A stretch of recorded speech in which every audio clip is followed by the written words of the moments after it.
Bit of a gloomy day in Tokyo today. Very quiet out here by the river, the Tamagawa River. But that is no reason why you can't keep fishing.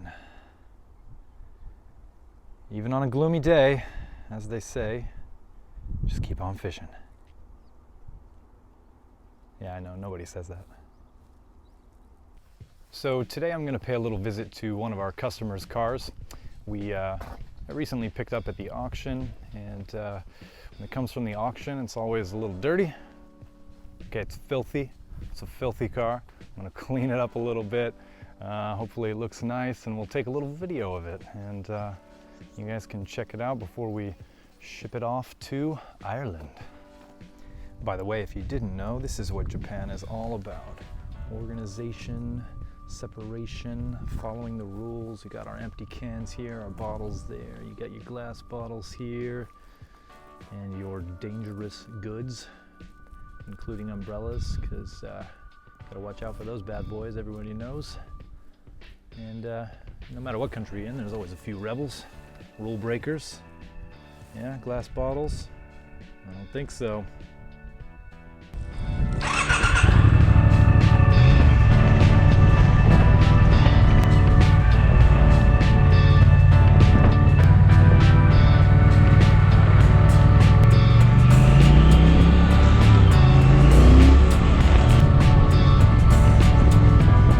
So here is the car, and she is looking pretty grimy.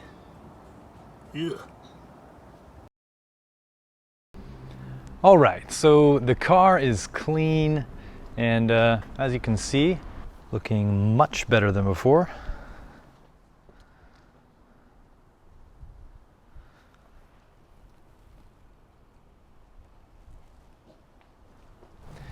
Now I didn't bother actually cleaning the wheels on this car, so I can kind of show you.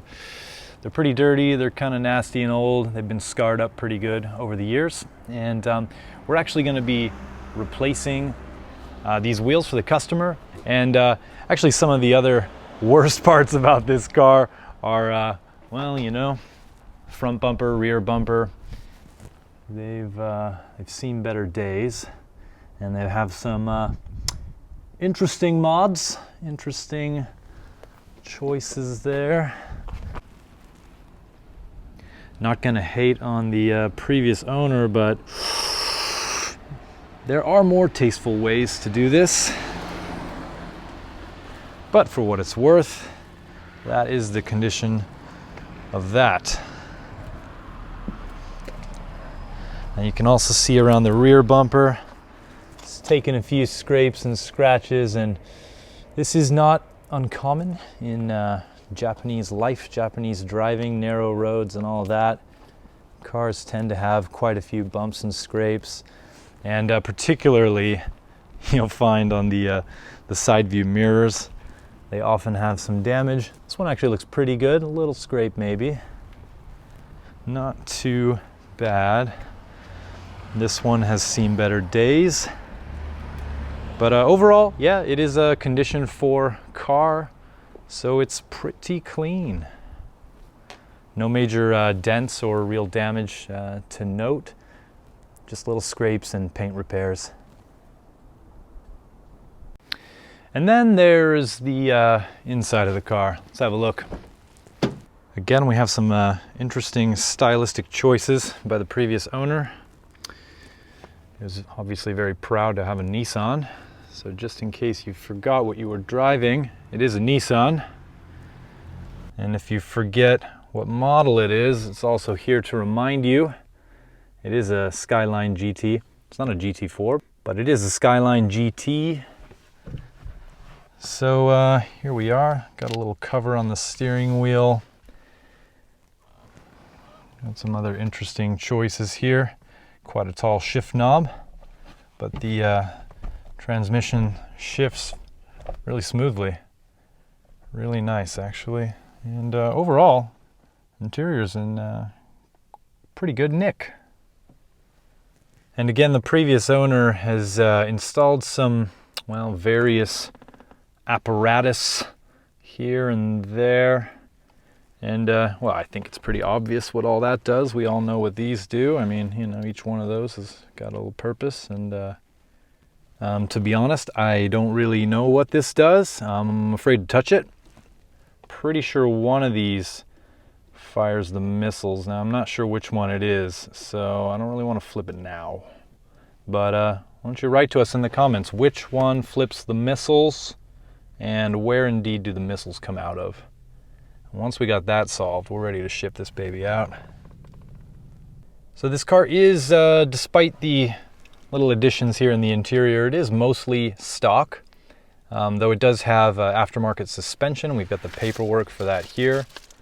Cusco Street 0A aftermarket suspension, so that's pretty nice, pretty quality upgrade.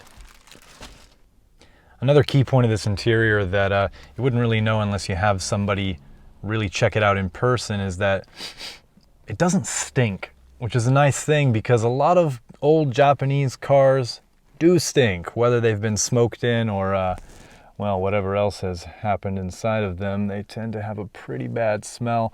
This one is good. Headliner looks good. Quite nice place to be here on the inside of this Skyline.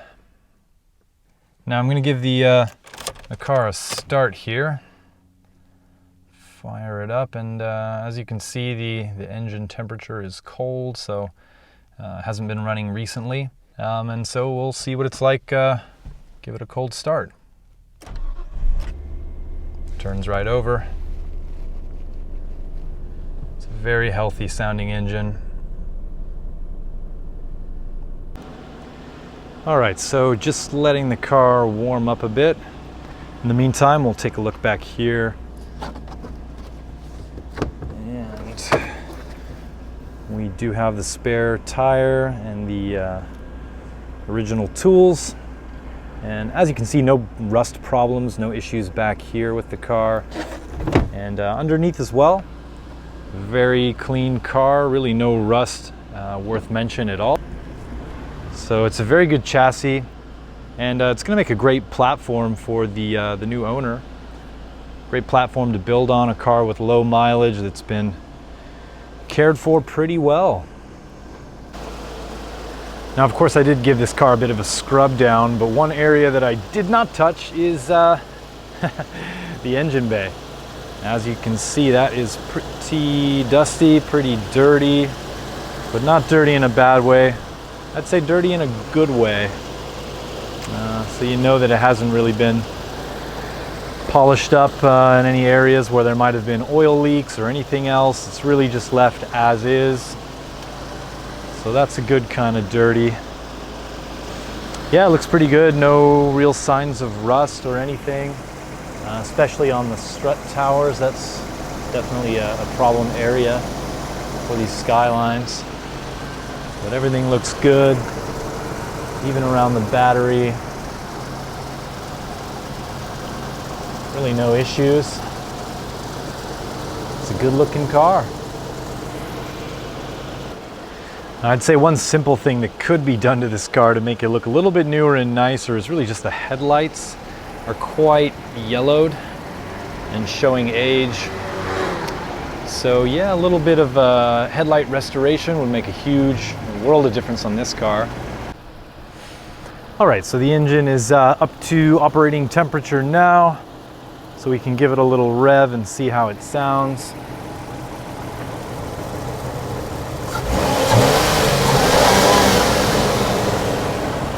And sounds great. Revs nice and smooth. And you know, it's actually not that often that you see this particular configuration of Skyline. It's less common, the HR34, which comes with a 2-liter straight six, which I think is pretty cool. To have a 2-liter 6-cylinder, it's quite a low displacement for a straight six, but yeah, it revs nice and smooth, just like an RB should. So I think I did mention before, but this car, we are actually going to be installing some new wheels and tires, as well as a body kit. So we're going to be removing all of these interesting pieces that you see here on the front. This bumper is going to be gone completely. We're installing a Urus Type R body kit, side skirts, the rear, the front, and what they call the bonnet lip. And so that should look pretty cool. And I think we'll make a video at that time just to show you guys how it turns out. And I think it's gonna look pretty awesome. It's gonna look a bit like a 4-door GTR, which, come on, who doesn't love a GTR, eh? All right, well that does it for that video. So I guess we'll be leaving you now and catch you on the next one. See ya.